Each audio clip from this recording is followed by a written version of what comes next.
So this video will look at paper 2, and the first thing we need to look at is the insert. So for this one you will have two inserts. One will be a more contemporary text, one will be a Victorian text, unseen.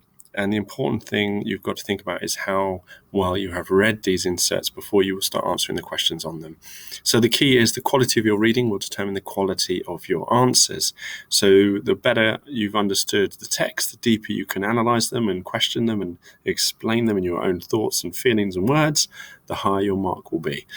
So the first thing you need to do at 9 o'clock when you get the exam paper is to read the inserts, to spend the first 15 minutes reading the sources.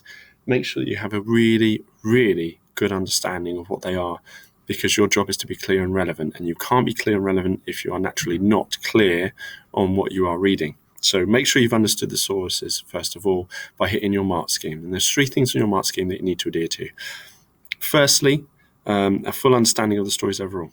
What are the 2 sources about? What's the subject? What are they about? Make sure you have a good, solid grasp of those. Next thing is an analysis of the writer's opinions. Once you've worked out what they're about, which should be the very obvious explicit subject that they're about, so surfing, education, travel, charity, cycling, whatever they're about, the next thing is, how does the writer feel about it? Are they positive, negative, sarcastic, happy, horrific in tone? How do they feel about the subjects that they are talking about in their writing? Once you've got the subject down and the writer's opinions of that subject, what do they feel, think, say, or do? What is their role in the subject? You can start looking at writers' methods, which is how they craft their opinion of the subject, which is language and structural features. But of course, you don't need to do that on your initial reading. The most important things in your initial reading are a good understanding of the 2 sources and a good understanding of the writer's opinion in the 2 sources. How do they feel? Once you understand what it's about and how the writer has expressed how they feel about what it's about, then you can start looking at the questions.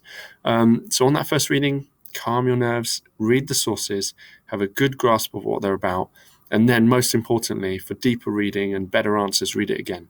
Read the sources again so you've got a full understanding of the stories and the writer's opinions, and then you can move on to question 1 afterwards. So just remember, from that initial reading of the inserts, the quality and depth of your reading will determine the quality and depth of your answers to follow.